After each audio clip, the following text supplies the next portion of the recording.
కాబట్టి ఇది ఒకటి హిందువులతోటే కాదు, క్రిస్టియన్లకి ప్రాబ్లమే, అన్ని వర్గాలకు ప్రాబ్లమే ఉన్నది వీళ్ళతో. కేవలం ఓటు బ్యాంక్ రాజకీయం. మళ్ళీ వాళ్ళకేమైనా చేసిర్రా ముస్లింల కంటే అది లేదు. వీళ్ళు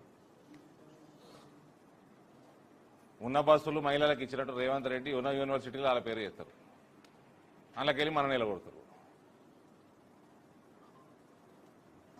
this is a very serious issue.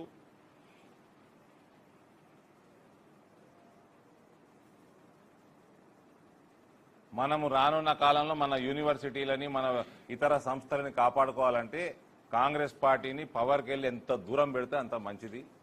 మా జీవన్ రెడ్డి గారైతే ఆయన రోడ్డుకే ఎక్కే హిందువులకు వ్యతిరేకంగా, హిందువులకి పౌరసత్వం ఇవ్వద్దని రోడ్డుకే ఎక్కే. ఈ మధ్య ఏమంటలేడు, నేను ఎన్నిసార్లు అడుగుతున్నా కూడా చెప్తలేడు ఆయన సిటిజన్షిప్ అమెండ్మెంట్ యాక్ట్ మీద ఏంది మీ స్టాండ్ అంటే. ఇక్కడ బోధన్ మా నాయకులు ఉన్నారు, ఇక్కడ ఆడకొస్తే దొంగ పాస్పోర్ట్ల వ్యవహారము, ఇవన్నీ రోహింగ్యాల వల్ల వచ్చినాయి, బంగ్లాదేశ్ ముస్లింల వల్ల వచ్చినాయి. దాని మీద స్టాండ్ చెప్పాడు, ఎన్ఆర్సీ మీద స్టాండ్ చెప్పాడు. కర్ణాటకలో బాంబు వెళ్తే జగిత్యాలలో ఉన్నాయి మూలాలు. ఎన్ఆర్సీ మీద స్టాండ్ చెప్పకపోతే ఎట్లా? మీ జగిత్యాలని పిఎఫ్ఐ అడ్డా చేస్తున్నావు, చేసినావు, ఆల్రెడీ చేస్తున్నావేంది?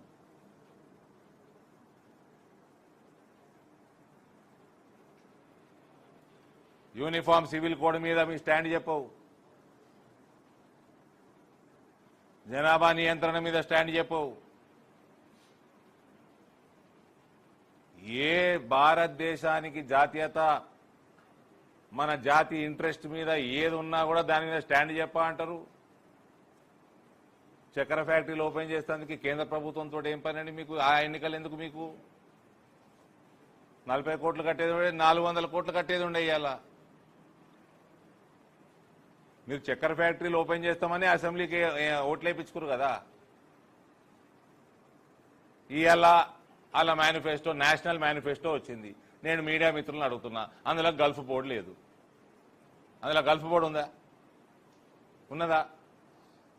వాళ్ళ జాతీయ మేనిఫెస్టో వచ్చింది. ఇలా తెలంగాణ కోసం అని ప్రత్యేకంగా 5 సూత్రాలు, 5 ఏదో పేరు పెట్టిరు, న్యాయాలు గీయాలు అని పెట్టిరు. అందులో గల్ఫ్ బోర్డే లేదు. నీకు రాష్ట్ర ప్రభుత్వం బోర్డు పెట్టేది ఉంటే కేంద్ర ప్రభుత్వ ఎన్నికలకు ఎందుకు నిలబడుతున్నారు? ఎందుకు ఓట్లు అడుగుతారు మీరు? మీ కేంద్ర పార్టీయే మీతోటి సింక్రనైజ్గా లేదు. ఇక్కడనేమో 2 లక్షల రుణమాఫీ అంటున్నాడు. ఏమన్నాడు? ఎవరి మీద ఒట్టేసి 15 ఆగస్టు అని. అది చక్కెర ఫ్యాక్టరీలకి ఆయన దేవుడిని కూడా ఎంచుకుంటాడు సబ్జెక్టుని బట్టి. పెద్దమ్మ తల్లి మీద ఒట్టేసి 15 ఆగస్టుకి 2 లక్షల రుణమాఫీ అన్నాడు. మీ జాతీయ మేనిఫెస్టోనేమో రుణమాఫీల మీద కమిషన్ వేస్తా అంటున్నది. మీ మేనిఫెస్టోలో రైతులు వినాలి. ఈయననేమో మన దేవుళ్ళ దేవతల మీద ఒట్టేస్తున్నాడు, 15 ఆగస్టు అంటున్నాడు. ఆడ మీ నేషనల్ మేనిఫెస్టోలో కమిషన్ వేస్తా అంటున్నది రైతు రుణమాఫీల మీద. నువ్వేమో ఇక్కడ చక్కెర ఫ్యాక్టరీ కమిటీ వేసుకున్నావు. ఆ కమిటీ బేకార్ కమిటీ అని నువ్వే అంటున్నావు. ఆ రిపోర్ట్ వేస్ట్ రిపోర్టు, నా ఇష్టం ఉన్నట్టు నేను చేస్తా, నా ఇష్టం ఉన్న గుడ్లు నేను పెడతా అని నువ్వు అంటున్నావు. శ్రీధర్ బాబుకి, దామోదర్ రాజనరసింహ గారికి సెల్ఫ్ రెస్పెక్ట్ ఉంటే రాజీనామా చేసి పడేయాలండి. కనీసం ఆ కమిటీలకే రాజీనామా చేయండి. మరి మీరు చేసే పనికి మీరు ఇచ్చే రిపోర్టు వేస్ట్ అంటుండ్రు రేవంత్. అసలు మీతో సంబంధమే లేదట.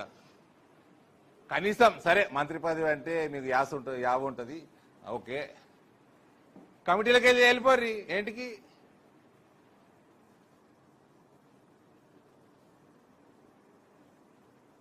వాళ్ళిద్దరు కూడా తెలిసిన వాళ్ళే నాకు. నేనేం మంత్రి పదవి రిజైన్ చేయమంటలేను. మీకు విలువ లేని, రెస్పెక్ట్ లేని కమిటీలో ఉండడం ఎందుకండి? మా సుదర్శన్ రెడ్డి గారు కూడా ఉన్నారు, అలా జీవన్ రెడ్డి అభ్యర్థి కూడా ఉన్నారు. మీరున్న కమిటీ వేస్ట్ అంటుండు మీ ముఖ్యమంత్రి. ఏంటికి వేసిండు మరి కమిటీ? పికనికి వేసిండ?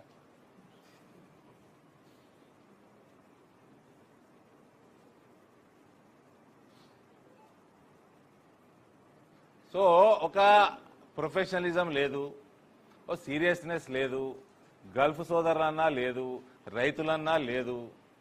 రైతు రుణమాఫీ అన్నా లేదు. అసలు సమాజం మీద వీళ్ళకి ఏమి పట్టించలేదు. ఒక ముస్లిం ఓట్లు తప్ప వీళ్ళకి ఎవరు ఏమీ ఎక్కడ కనబడదండి.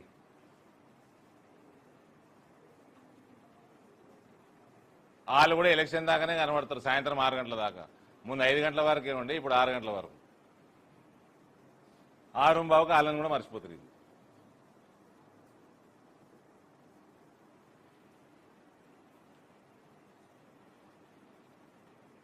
కమిటీ వేసి మేము 66 ఫ్యాక్టరీలు తెలిసినట్టు ఏదన్నా అనాలిసిస్ వ్యవహారము, ఓ 20-30 ఏళ్ళ ప్రొజెక్షన్స్, పెట్రోలియం కంపెనీలతోటి టైఅప్లు, నెగోషియేషన్లు ఏం లేదు. బస్ ఎలక్షన్ ఆరా ఏదో చెప్పేయండి, కథం టైంపాస్ చేయండి, ఎలక్షన్ ఎలవేయండి. నేను ఇంత స్పష్టంగా చెప్పినా మీకు క్వశ్చన్లు కూడా ఉంటాయి అనుకోండి. నేను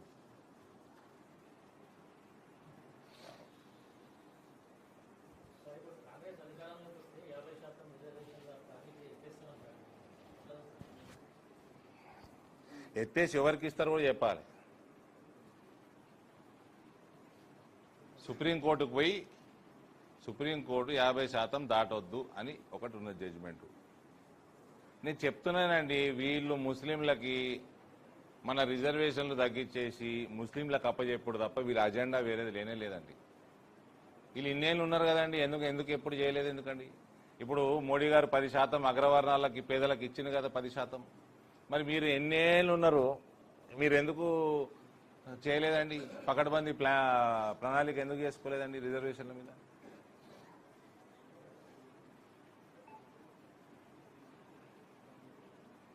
గాలి మాటలు, గాలి చేష్టలు, మాటలకి చేష్టలకి పొంతనుండదు.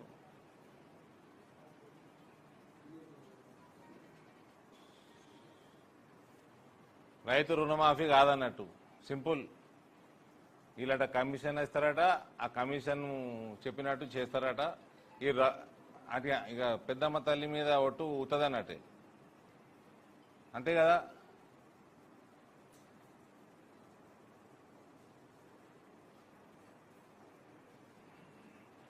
అందుకనే